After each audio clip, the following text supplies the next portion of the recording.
Cool. Seeing a lot of you haven't has a basic idea of what APDs are.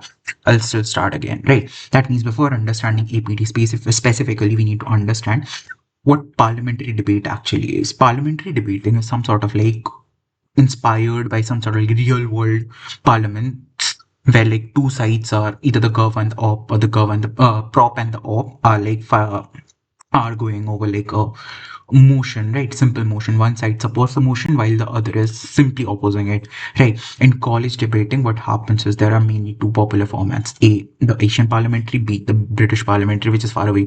We'll better proceed with APD since Vivaad is an APD competition. The major difference is that an APD has two teams while an BPD has four teams. These are far of things. We'll focus on what APD is, right? Firstly, we need to see what the so yeah, these are the things which we'll cover today. Structure of how APDs work, constructive speeches, there's the speaker roles, and lastly the reply speeches, how they are happening, and the adjudication part as well. Yeah, how does the structure of an APD looks like? Simple to understand since this is inspired by parliamentary system, right? The APD has two teams. The first team is considered to be the government or the proposition.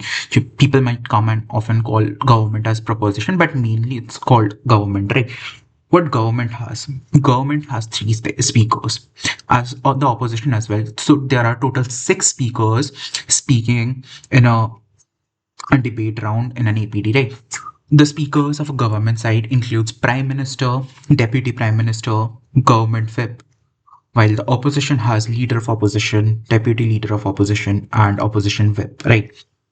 Uh, these APDs are easier to understand when you consider these roles as a real life parliaments, right?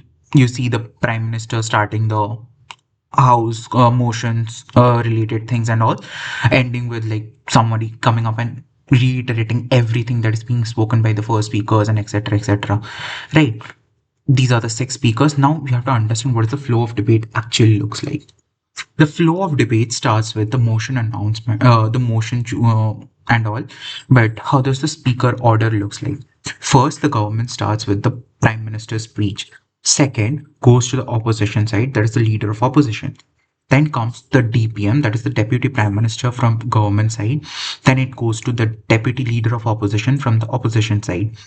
Then comes the government whip, and then it ends with the opposition whip. Till here, till the six speakers are done, till here it's considered as the constructive speeches of the debate, right? What are the constructive speeches? During these three speeches, you are free to introduce new material or new arguments into the debate, right? You have 7 minutes and 15 seconds to speak during this entire time. What happens after the opposition whip? The reply speeches start. Reply speeches are typically around 4 minutes and 15 seconds. What happens specifically during a reply speech? Reply speeches are nothing but just summing up whatever your means debate arguments were from your side, right? First, after the opposition whip, the opposition reply comes, then the entire debate ends with the government reply. Right. A simple thing to keep in mind: only the first two speakers of each bench are allowed to give the reply speeches. That means the whip has no power to give the reply speech. It's either the prime minister or the LO or the DPM from the gov side who can give the reply speech, or the LO or the DLO from the opposition side who can give the reply speech. Right. Just in case, in an iron room is typically where your one teammate is missing. In those rooms, what happens? The prime minister has to come and give the reply speeches. Prime minister or the leader of opposition from the opposite, because they have to make. No, wait. In iron rooms, the second speaker, that is the DPM or the DLO, has to give the reply speeches. Iron rooms are very exceptional or specific, worst case scenario things. So forget about it. We need to understand how this entire debate works, right? Entire functioning of this debate. You get three motions given by the adjudicator, whatever, or the or com OC or whatever you see, right? Your team has 5 minutes. You have total 30 minutes of preparation of in the entire debate, right? Your team has to choose a one motion, like as their first preference, that yeah, we are well able that we can debate on this motion, so you have to put it as your first preference. Then you put another motion as your second, and the one which you hate out of all is probably like you put it as the last preference, which is called the veto motion, right?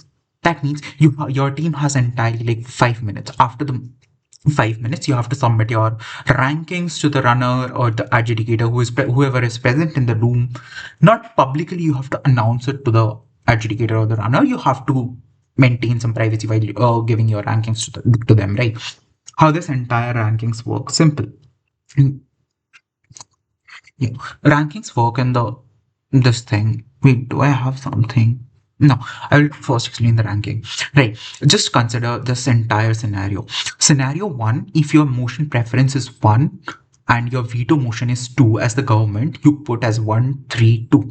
And opposition ranking is same as like 1, 3, 2. Both the teams have ranked the same motion as their first preference. The debate will have to have on motion one because it's preferred by both the teams, right? What happens in scenario two is like your both the teams have preferred motion one as their preference. Still, the debate will happen in motion one. Third scenario is there is a slight difference that government gives you the ranking of 1, 2, 3 as one preference and three veto, while the opposition is giving three as their preference and one as the veto. The two teams have different preferred motions. Now, what happens in this case? They simply by a process of cancellation happens, and the team will debate on the remaining motion, that is the motion two. Scene 4, what is actually, this is the most important and the most confusing part, right? What happens when government comes and gives you the rankings of 1, 2, 3, that is preferred motion is one and third motion is their veto, while opposition comes and gives you the second motion as their first preference and third as the veto. In this case, both the sides have same vetoes. That means the third motion will not be debated as both teams vetoed it. Given there, what happens is the there's only option that either you debate on motion one or motion two. What happens? The teams will have a coin toss. The preferred motion of the tossed winner will be debated on. Till here, motion rankings. Any doubts? Just raise your hand and you are free to ask, or just react if you have understood till here. Yeah, cool, cool. Just let's just understand the timings here. Yeah, after the motion is decided, through all these rankings and all coin toss and all stuff, you get 25 minutes of preparation, right? You come back after the 25 minutes of the preparation, give your speeches. Each speaker, again, you have substantive speeches of like 7 minutes and 15 seconds, and nothing past is noted beyond that, right? Then we have the very major thing, that is point of information. What does point of information? It's mean called like POI.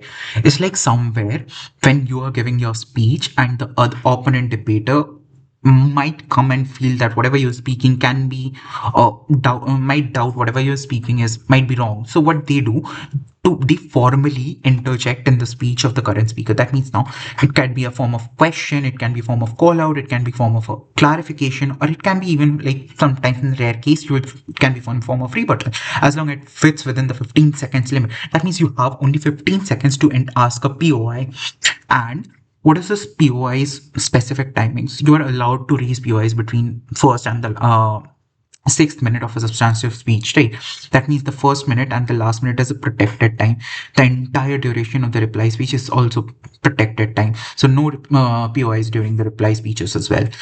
Uh, why POIs are important? Because POIs are encourage A, it encourages the engagement throughout the debate.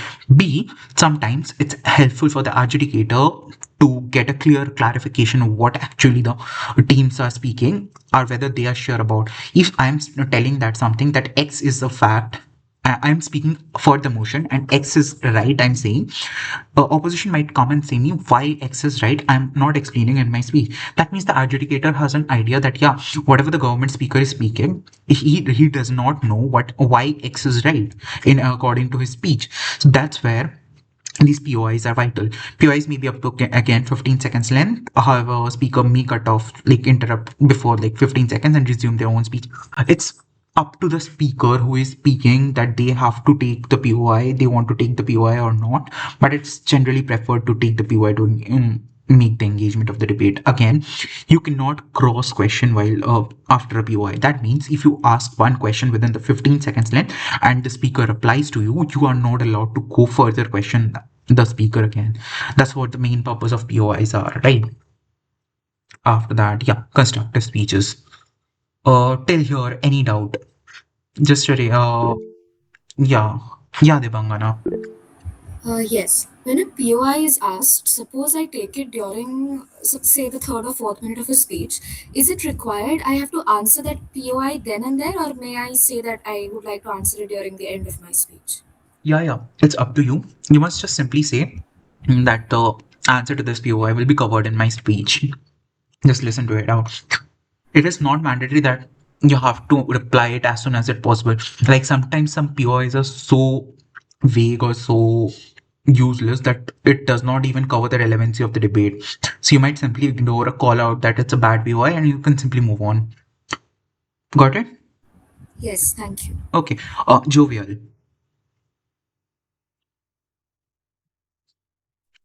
Jovial, you raise your hand. You want to say something?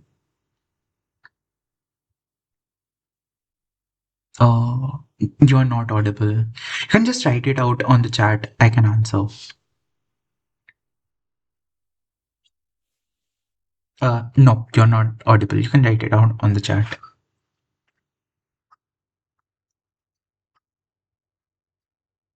Yeah, Anjishta, you can proceed with your question in the meanwhile.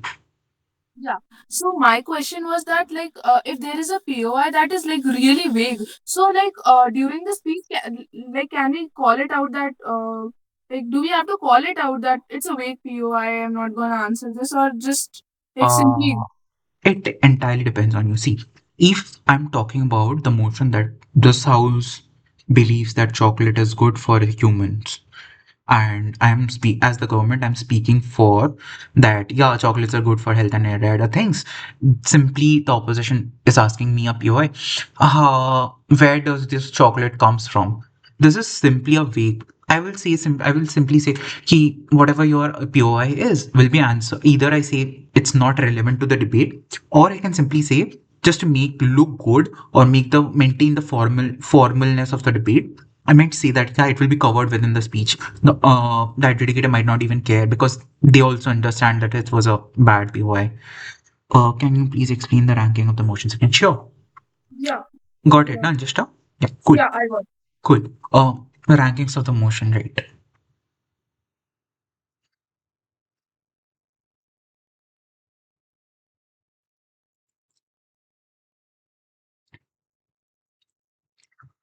Yeah. See, rankings of the motions are very important thing when you start your debate with your team, right?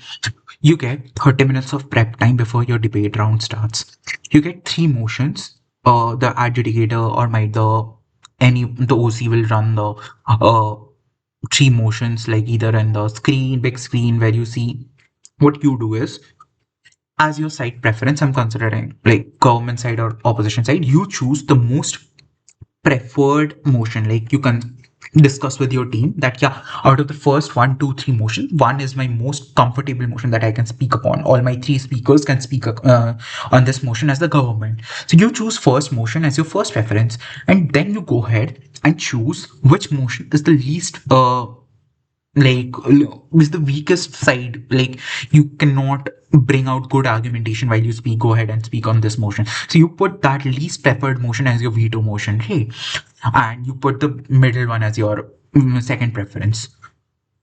What happens is actually all you have to do this within a 5 minutes time frame. I'll explain you the scenarios.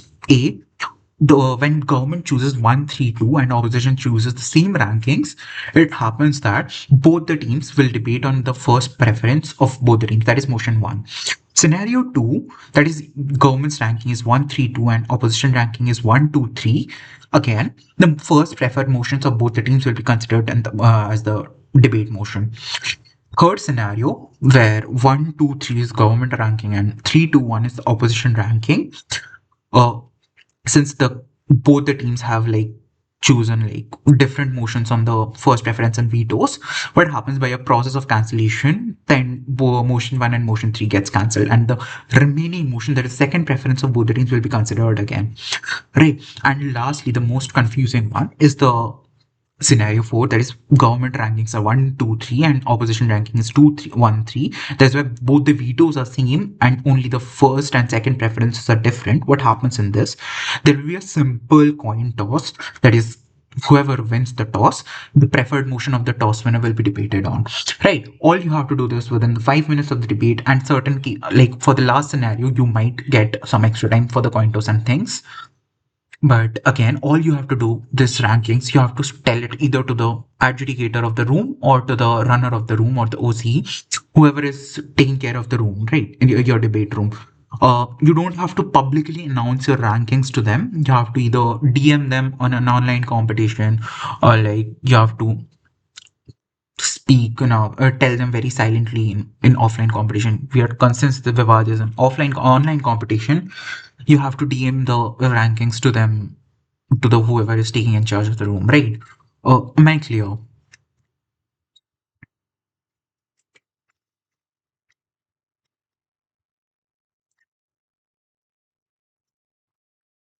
Okay, all good. Any other questions?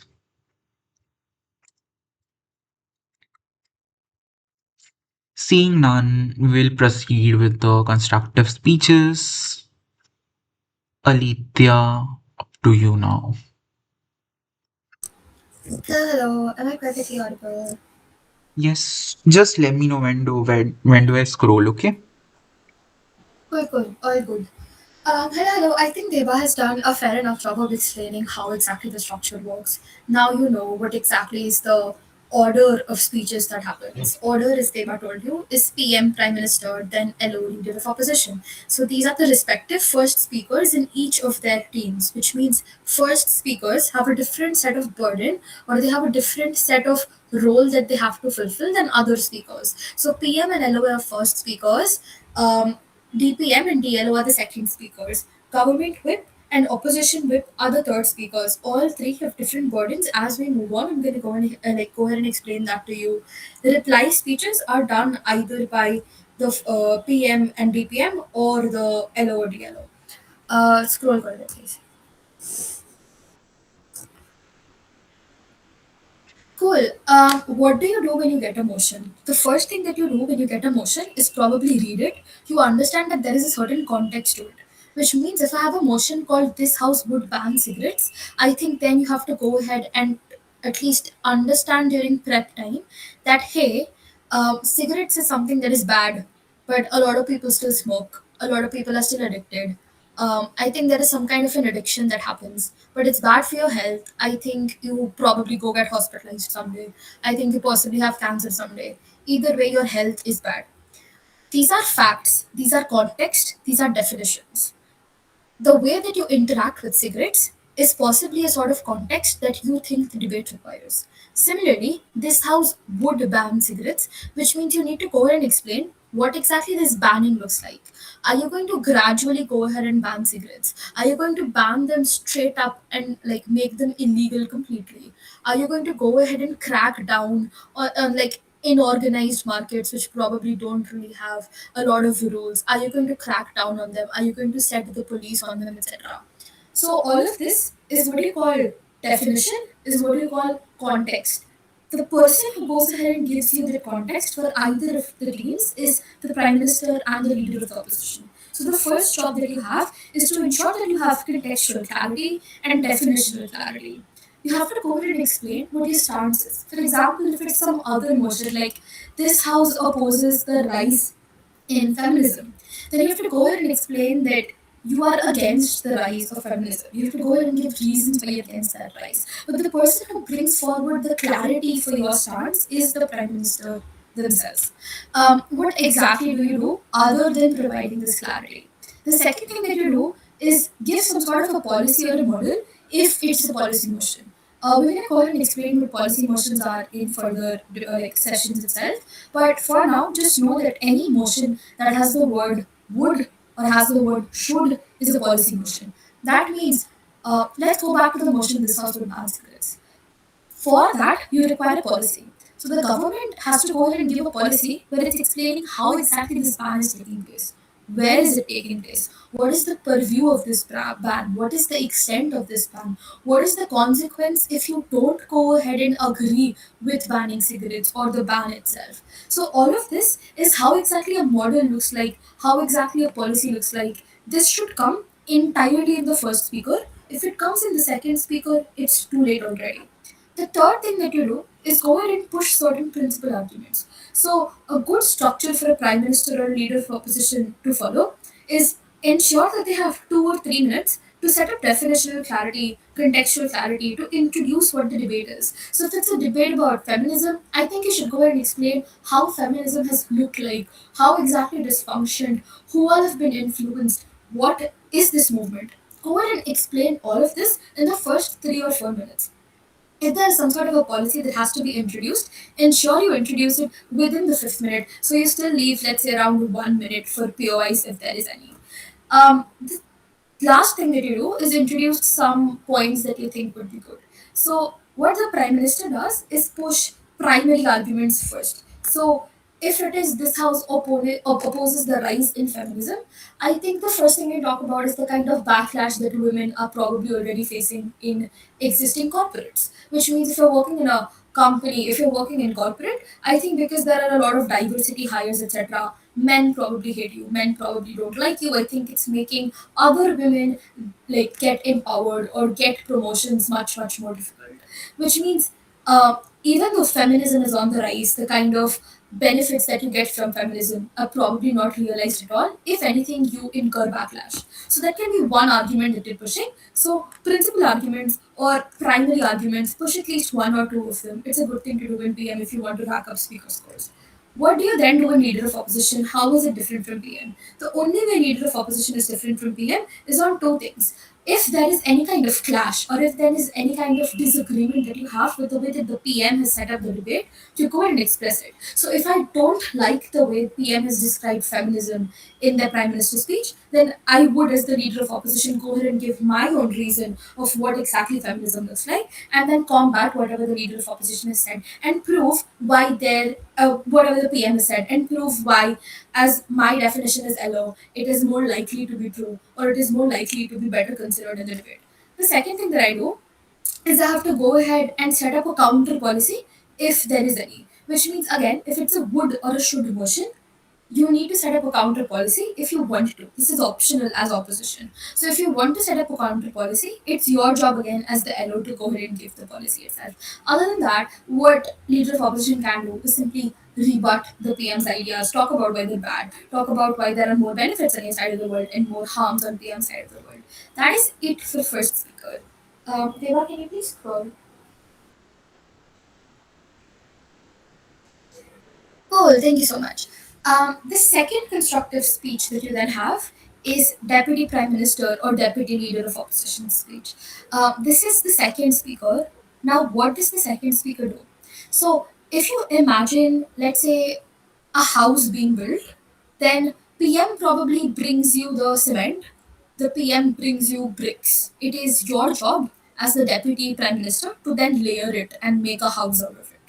So what happens is, of course, you go ahead and rebut or cancel out whatever arguments that you think leader of opposition brought that were really bad, and you talk about why exactly they don't stand. But you have to go ahead and further your own case as TPM. So the way that you further your case is three major ways. One, you go ahead and provide additional arguments or new arguments which the PM has not brought forward. So these are absolutely new verticals. For example, if my PM was talking about economic benefits of banning cigarettes, I think I will talk about the social benefits, the political benefits, the health benefits. So it has to be different verticals so you can go ahead and explore the depth of the motion. This is usually a good thing to do because then you understand that the opposition can't really go ahead and bring up any sort of fallacies in your arguments because you have given out multiple arguments proving why you're right upon different verticals or upon different parallels. The second thing that you're then supposed to do as the DPM, you're supposed to build upon the arguments of your Prime Minister. If required, you can fill in definitional clarity. You can like fill in what you think was lacking in your Prime Minister's speech. But the way that you ideally build upon things is give mechanism for it. Mechanization is something that's important as the DPM as well as the DLO. Which means if my prime minister says that, hey, I think the rise in feminism is actually harming social justice movements, I think that is an assertion. So the prime minister has already asserted something. It is now your job to mechanize why exactly that assertion works. So a good mechanization for that would be to say, hey, I think feminism is a really big movement, and I think it is largely publicized. I think lots of people know what feminism is already, but what this does is it takes away a lot of publicity, it takes away a lot of attention from other major issues. I think I don't know enough about minority rights as a regular general citizen now. I think I don't know about what is happening in Manipur. I think I don't know about how exactly Manipur is probably being failed as a state. But I still probably do know about how exactly diversity hiring is on the low. I think I still know about how females need education. So talk about how baseline is probably already covered via feminism, but to actually go ahead and further all kinds of social justice movements, I still require some like space for other movements to take center stage. So this is a mechanism, or this is a logical reasoning and analysis as to why exactly what you're claiming is true.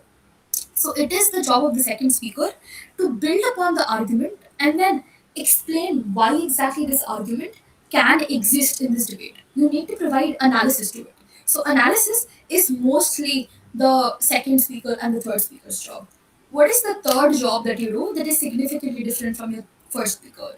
You impact. What do I mean by impacting? Impact is an end result. An assertion or a premise is the thing that you're claiming. The way that you go from the premise to the end result is called mechanization. So our premise was, hey, I think feminism and the rise in it is actually harming other movements. My mechanism for that is something that I already explained to you. So what can I plausibly and logically claim from this mechanism? I think that I can claim, hey, I think now NGOs are probably not funding other rights a lot.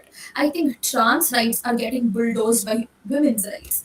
I think the issues in Manipur are not being focused on because it's so much easier and let's say socially convenient to go ahead and talk about why women's rights are taking center stage. So your impact is you probably are unable to unlock any sort of benefit for these minority communities. The second impact is probably, I think, funding in general is being funneled more into feminism movements rather than other movements, which means any sort of benefit that you want to go ahead and accrue is lesser. Third, I think because there is lesser amount of awareness, I think there's lesser amount of support, I think there's lesser amount of protests, I think people are not educated enough to go ahead and ask for something legally, but also ensure that the social narrative for these movements changes as well. I know it's a little hard to go ahead and grasp right now, but my point is if you are claiming impacts, there needs to be both a premise and a mechanism for it. The PM already sets the context for you to give you that premise. It is your job as the DPM to go ahead and prove why you have certain impacts and prove that your mechanism is the way that the impact unlocks. So let's talk about something completely different. Let's talk about how, let's say, oil not being there in India is a bad thing. So the impact for that, I think, is you probably are unable to buy more gold now. You have less imports and exports now. I think you don't have enough LPG. I think your spending has to decrease. Your budget decreases. Every middle class household probably puts a lot of money in their banks and they are not able to go ahead and live the way that they want to. I think a lot of poorer sections struggle with making food and eating food. So these are impacts. The mechanism for that happening is the argument that, hey, the war made sure that oil is less now. So this is just an overview of how exactly the second speaker works. Once you start going second speaker, it's really interesting, I promise you. Um, the fourth thing that you do is rebut. You rebut is the DPM, you rebut is the DLO. The DPM and DLO don't really have differences in their roles. This is just how the second speaker works. Before I move on to whip, does anyone have any sort of questions regarding PM LO or DPM DLO? If you think it's fine and if you understand what I told you, just give me a thumbs up. Cool, great, thank you so much. Yes, Purnima, should. Can you like explain mechanism and impact once again? Sure. Let me explain the whole thing better for you. So, let's say I'm talking about educational institutions. Cool. I'm talking about universities, and the motion given to me is um, it should be mandatory for universities to not have any attendance criteria. That is the motion that I have. So the PM, what it does is go ahead and characterize things for me. Characterization is giving me definitional clarity and contextual clarity. The PM talks about what these educational institutions look like. Are they a university? How do public universities function? How do private universities function? What is attendance criteria? What does it affect? Does it affect your internal marks? Does it affect your admission into like the next year? Does it affect if you can go ahead and give your tests or not? These are claims, these are characteristics. So if the PM's claim is it should not be mandatory for us to have attendance criteria, the PM goes ahead and says that, hey, I think your educational ability or your ability to go ahead and explore and skill up and become a really good software developer does not depend on you having a really good 90% attendance.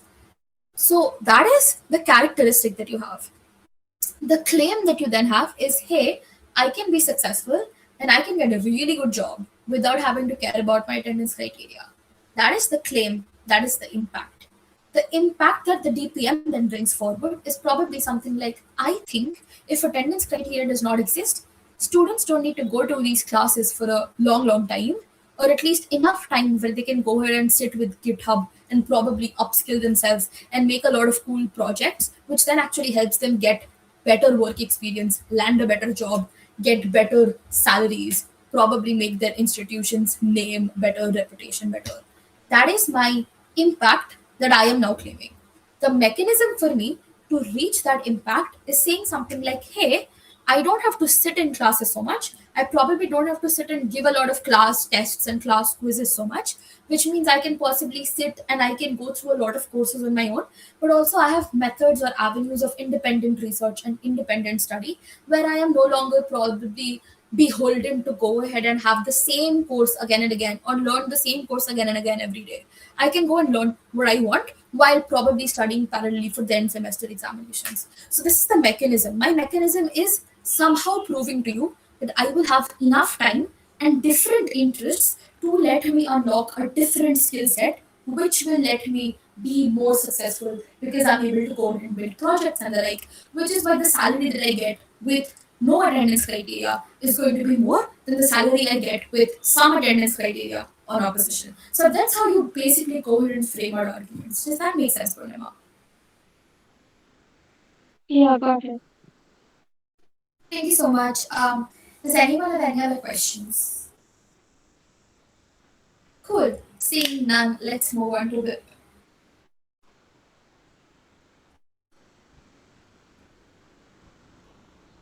cool. Now I think PM and DPM are easy to understand because you realize that someone is laying the foundation down for you as the PM, and someone as the DPM is basically building a house on it. The whip's job is quite literally to prove why this house is better than whatever house opposition can go in and give you. So, as the government whip, your entire job is to prove that the government wins. As opposition whip, your entire job is to prove that the opposition wins. That the opposition wins. How do you go ahead and prove it then? There are four ways that you can prove it. One is to divide the whole debate into clashes that happened. What are clashes? Clashes are basically same metrics or same points that two houses disagreed upon or two houses tried to prove in different ways. So let's go back to banning cigarettes, right? If government comes and claims that, hey, banning cigarettes means that lesser people spend money to buy cigarettes. I think you save more money that way. I think you don't have to spend at least 40 rupees a day on cigarettes. Opposition claim can be sure, but understand these people are addicts, which means they would get cigarettes either way. I think now they go to black markets, they go to people who sell cigarettes illegally. Instead of paying 40 rupees, I think they're paying 60 rupees now because they still need that cigarette. So, this is a clash on personal expenditure of people and how much they will probably spend on cigarettes. Can they save money through it? Now, the concept is because you're arguing about the same thing, the government whip or the opposition whip has to come and tell you why exactly their argument is better than the other side's argument via better impacts or better benefits or better actualization of whatever that you're claiming. So the government whip basically goes ahead and summarizes the debate for the government and puts a sort of lens on it wherein it tells you things like, hey, the government obviously wins because these are four net benefits that we give you that opposition is never able to give you. So go ahead and reduce the debate into harms versus benefits or things unlocked and things not unlocked. As long as you can prove that you have better impacts unlocked on your side and the likelihood of you having that impact is way more than the other side, you win.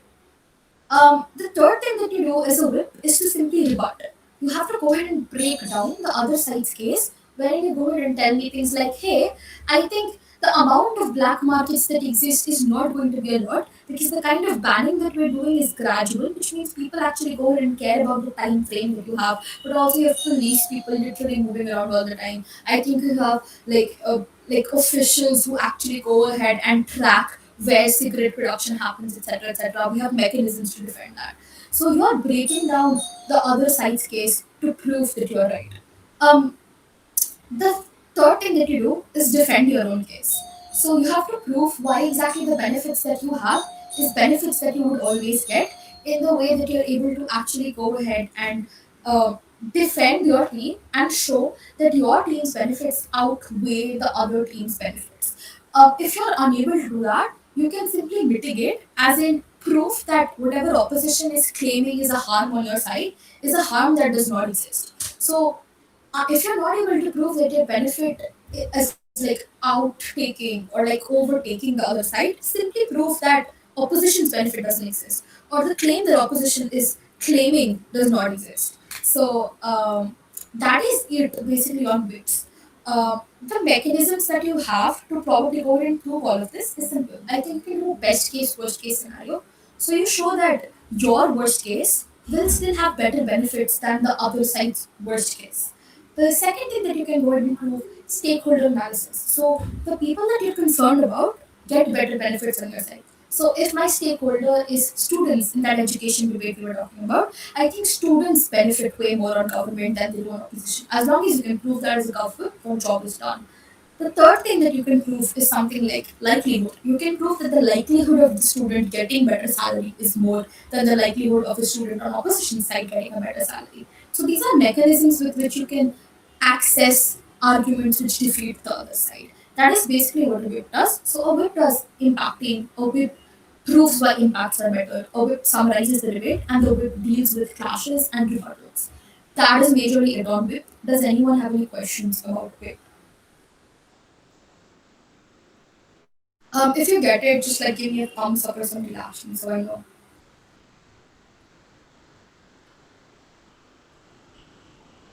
Cool, cool. Thank you so much. The next slide, please.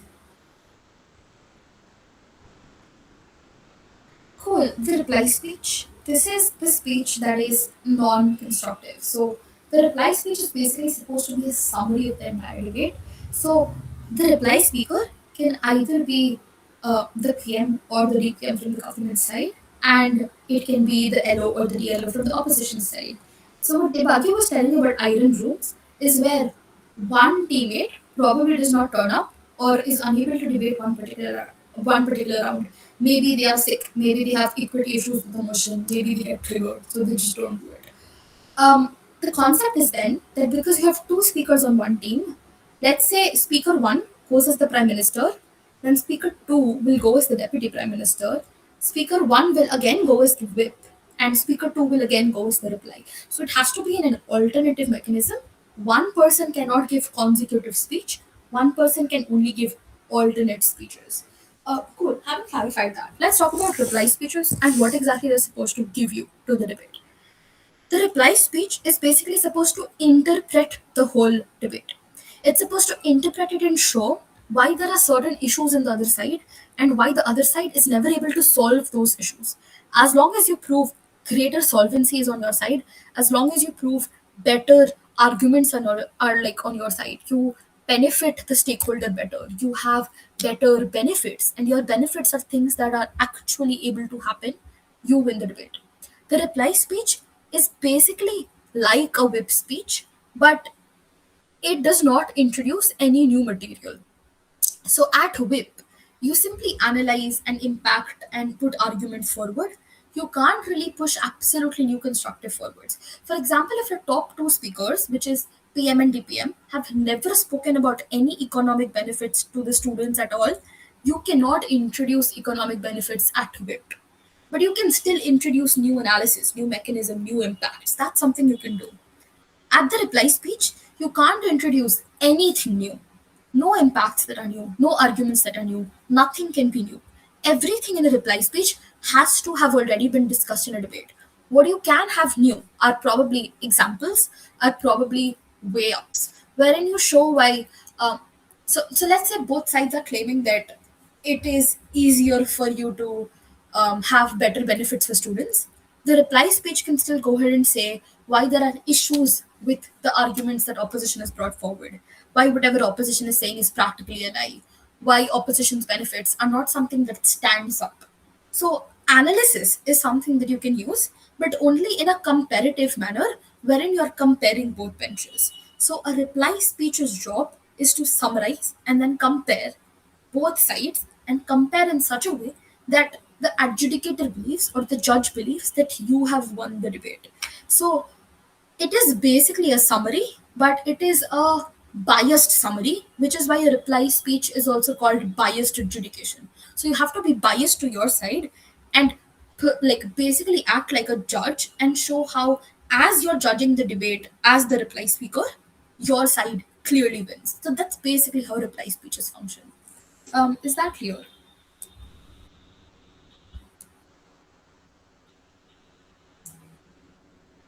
Cool. Thank you so much. That is it, I think, with how speeches function.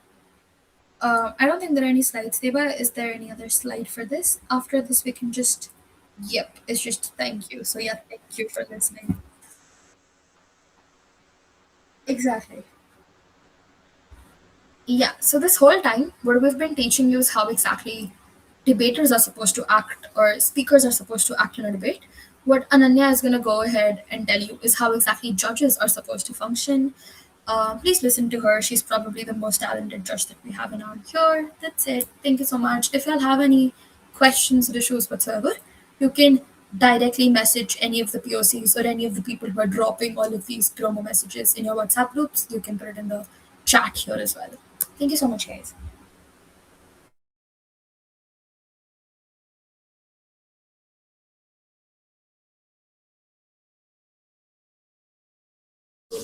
Okay, hi everyone.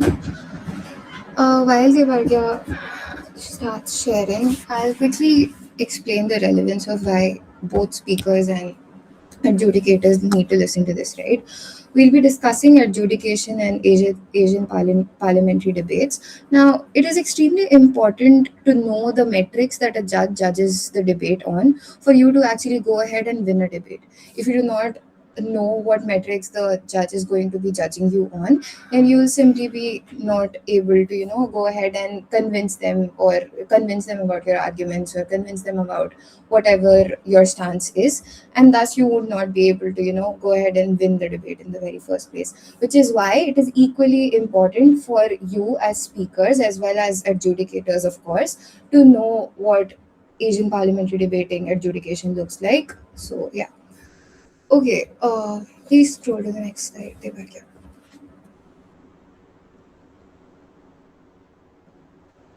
Yes. Now, there are certain principles that an adjudicator is expected to judge a debate on. Firstly, you would have heard this in your OAs, etc., when a judge talks about being an ordinary intelligent voter. So, what does that mean? An ordinary intelligent voter may regularly read a major international newspaper. However, they do not read technical journals, specialist literature, etc., etc. So they do not have any specialized knowledge, and the knowledge that they possess is broad but not deep. So they know about major facts that make it to the news headlines. However, they're not aware of in-depth analysis or the technicalities of whatever is being discussed about. Now, that does not mean that speakers cannot make complex claims, and judges are fairly capable of being convinced by these claims. Judges are fully capable of logically following and analyzing the debate and understanding complex concepts when explained properly. So if at all you make a very complex claim that requires some technical knowledge or has some technical depth to it, you need to go ahead and mechanize it for the adjudicator to be able to understand it in the first place. Now, the ordinary intelligent voter is expected to be aware of basic facts about the world. Next slide, please, Debagya. Yeah, they're expected to be aware of the basic facts about the world. They need to be familiar with issues and events that have made it to major international news headlines. And even if they have specialized knowledge about something, they are. It is recommended that they, avoid utilizing their specialized knowledge that they have of the topic. Other than that, it's also that adjudicators do not, give any sort of importance to arguments that appeal to emotion or authority, or something which might be considered like morally correct without any sufficient backing mechanism. So that's that. They also do not presume any geographic or cultural background when asserting arguments. So they're supposed to be like an individual who exists on the earth, and thus should not be assumed that this person would be understanding examples specifically from India or specifically from any other part of the world simply because their nationality is that. So any fact that you might be putting forward in your debate must be something that either is something that is known by most people on this world in this world, or is something that you are able to explain in a very good way in the progress of your debate.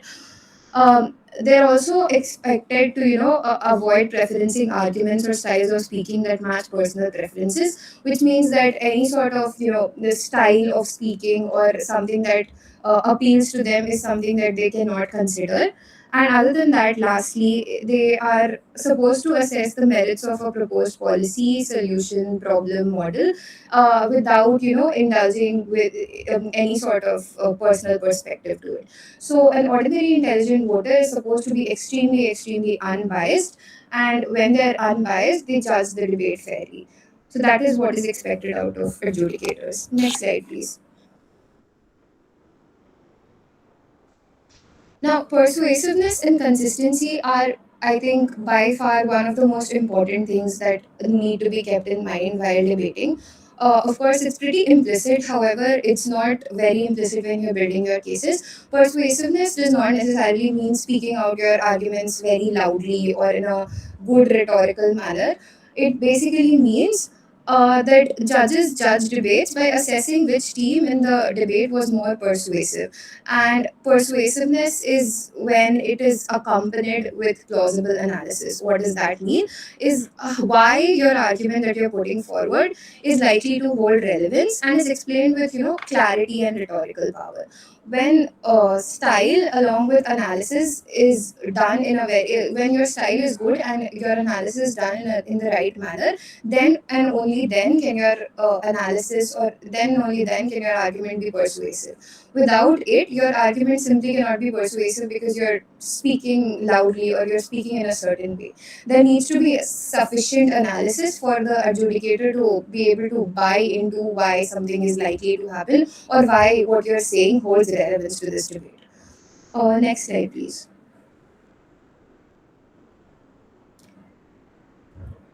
Yeah. Now, consistency basically means not contradicting your partners or yourselves or your stance in your speeches. Uh, and it is recommended and of course expected out of you that you do not contradict your speeches in the first place. It also means that in case of a contradiction, the very first claim that was made by the very first speaker is what is considered, and anything that comes after that, even if it is a correction, is simply not credited. So whatever the first stance or your first claim to a particular issue is, is something that is going to be considered. Of course, that does not mean that if you misspeak your argument and then immediately correct it, then it is considered as contradiction. If you go ahead with a flow of argumentation and that actually contradicts your original stance or original idea, then that is comprised inside contradiction. So teams are supposed to be consistent. Teams are supposed to be consistent with their cases, with their stances, and with the logical flow of their argumentation, so as to not contradict whatever they were previously speaking. Next slide, please. Now, burden fulfillment. You must have heard the word burden a lot of times and must be wondering what exactly that means.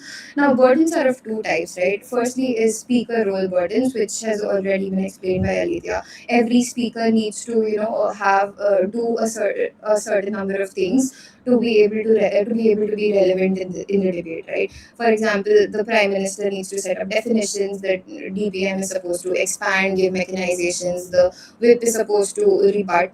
Those are speaker role burdens. Other than that, there's also motion burdens, which are attached to specific kinds of motions. Now, we'll be dealing with that later in the further sessions when we'll talk about motion types. But understand that every motion type has a nuanced burden that is attached to it. And that burden is very, very important for you to be able to, go ahead and win this debate in the first place. Now, what does this burden actually look like? In with every emotion there's a set of issues or core concepts that need to be clarified, that need to be addressed for you to be able to win a debate. Now, when these burdens are not fulfilled, the judges are not able to credit your arguments with the same intensity as they should have. That does not mean that if your arguments do not align with the burden that the judge has in mind, that they won't be crediting it, but simply understand every motion has a certain number of burdens attached to it, and when you address those burdens, you immediately automatically address to the issues that need to be acknowledged within the debate. Which is why if a team fulfills their burdens, they are necessarily relevant to the debate, and they're thus more aligned with the line of argumentation that should follow in the debate, thus leading to better win. Yeah. Next slide, please.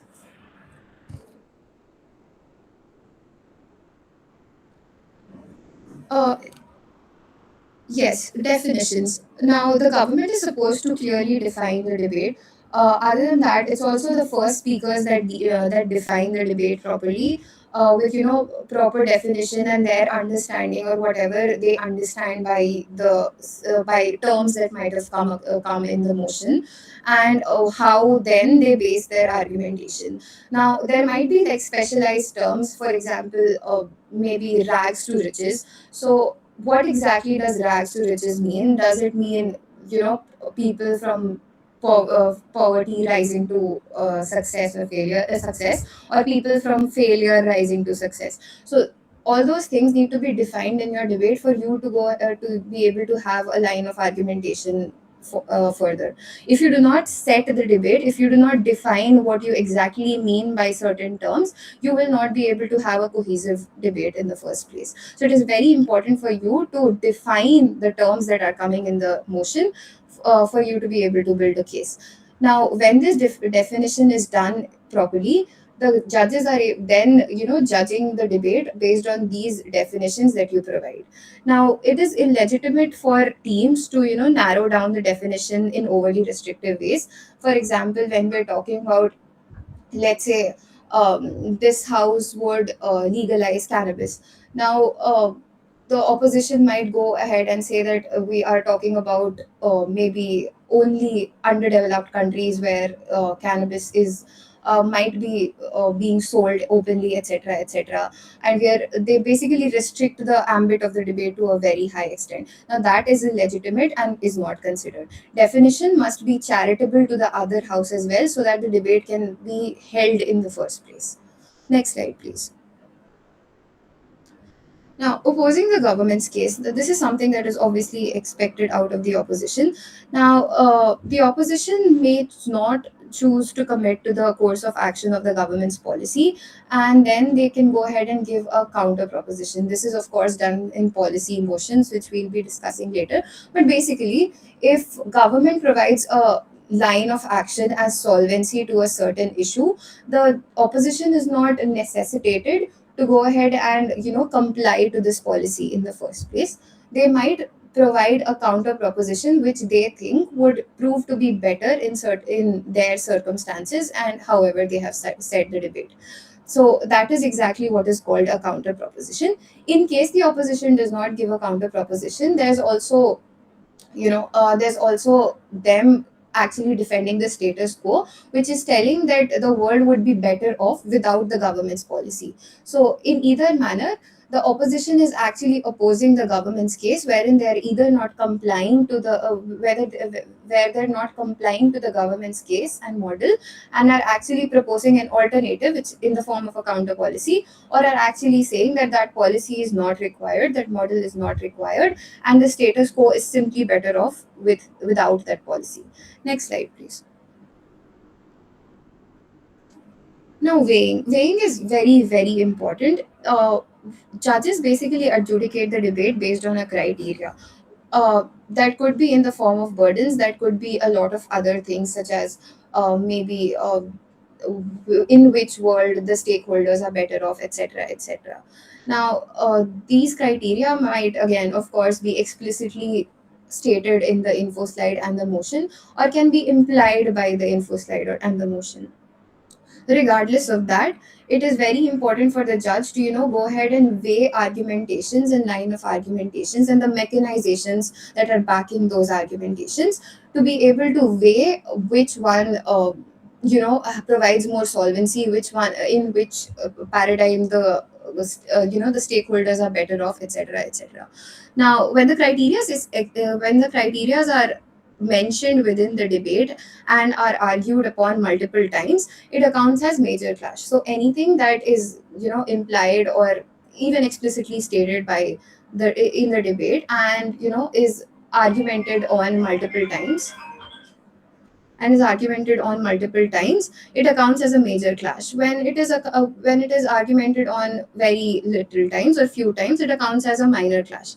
Now, of course, a major clash accounts more heavily to the decidability of the debate than a minor clash, and arguments that do not fit these criteria should be considered less persuasive, but are still not ruled out completely. They're still acknowledged. They're just not, if it's not very, very relevant to the debate, then they might not be considered with the same amount of importance as arguments which are important or are a part of the criteria. Next slide, please. Yeah, now judging in Asian parliamentary debate. This is specific to adjudicators, right? Now, judges consider definitions, word building, characterization, stakeholder analysis, mechanization of arguments, etc., etc., to determine whether the teams met the basic requirements to base their argumentation upon, right?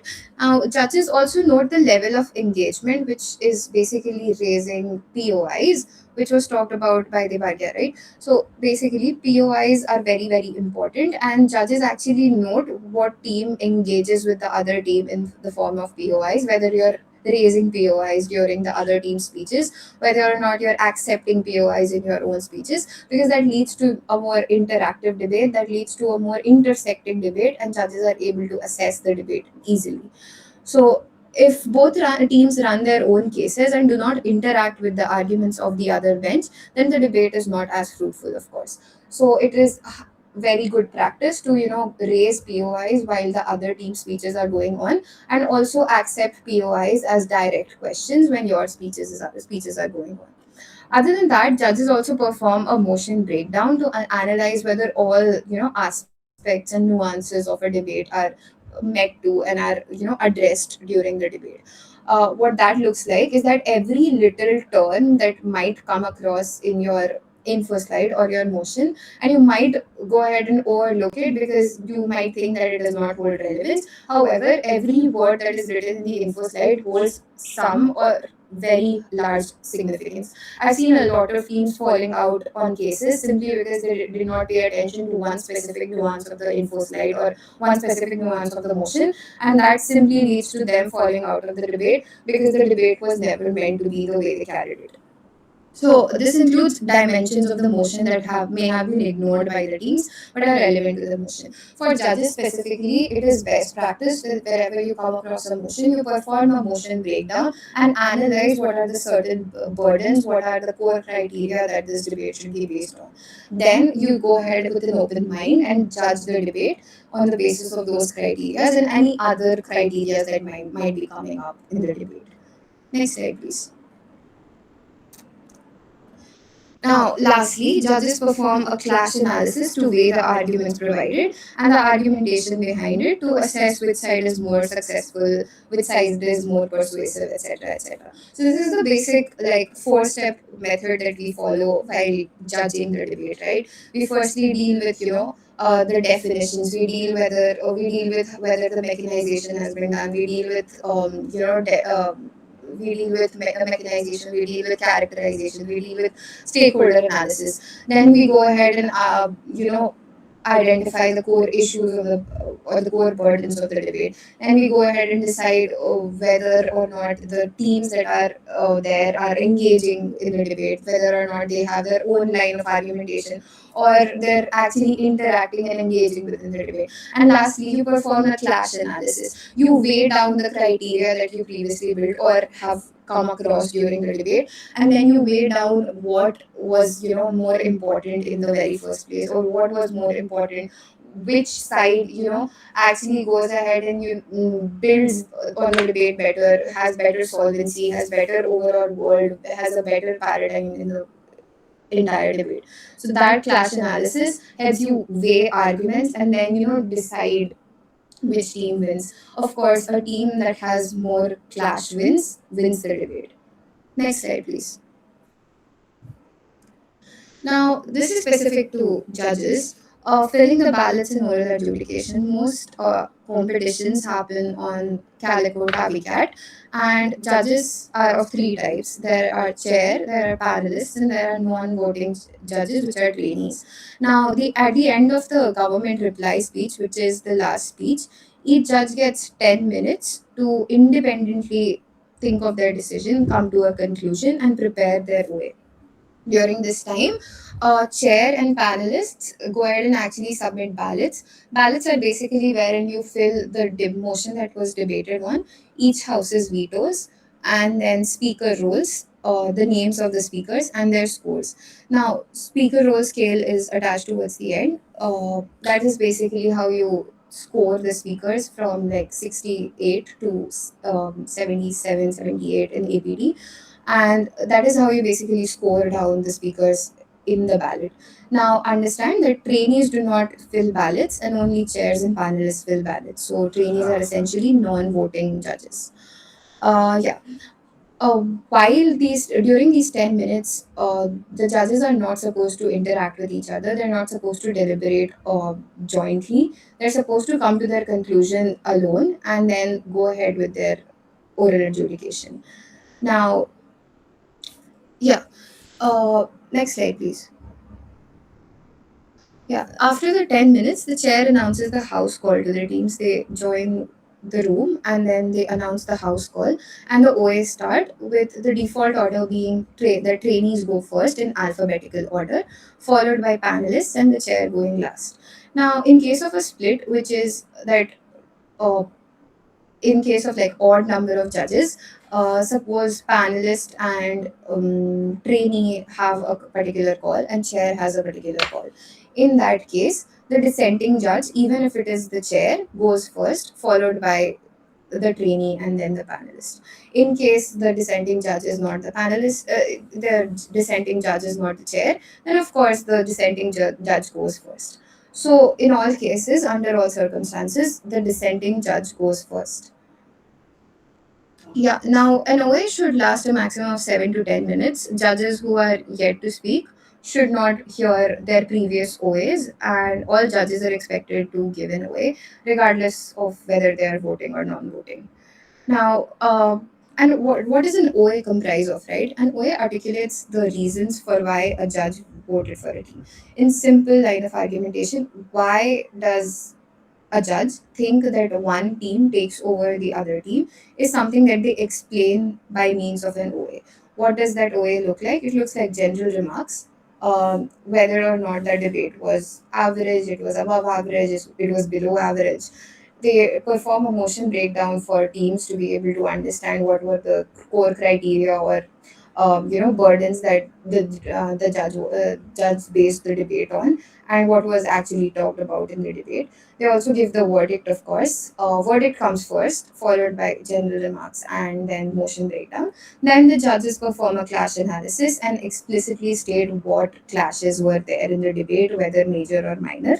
And then they perform a comprehensive comparison of the line of argumentation with respect to that particular criteria and judge whether or not one team takes over the other. What team takes over the other? Whichever team takes over the other wins the clash, and the team with the most number of one clashes wins the debate. Next slide, please. Once judges complete their OA, teams score them on the basis of their OA on a scale of 0 to 10. Keeping all grudges or bias aside, a judge can make your team lose and still be a wonderful, wonderful judge. If they're able to reason themselves, you can score them as much as you want, even if they score you low, or even if they make you lose, right? Because understand, one team has to lose in a debate, so it's not necessarily evil of the judge to make you lose in the first place. If they're able to convince you that you had a weaker case line than the other team, than the winning team, and you're convinced by the adjudication, then you can score them as high as you want. If you're not convinced, and if you think that the judge does not have enough reasons to justify themselves on why they gave you the loss, you can score them as low as you want as well. So the judge scale is very, very open. And you can get all sorts of judges in your debate, and it is important for you to use the scale to its full capabilities. I think there's no more slides left. Can you scroll? Yeah, that's all for APD adjudication. I think I did not stop for any doubts, but if you have any doubts,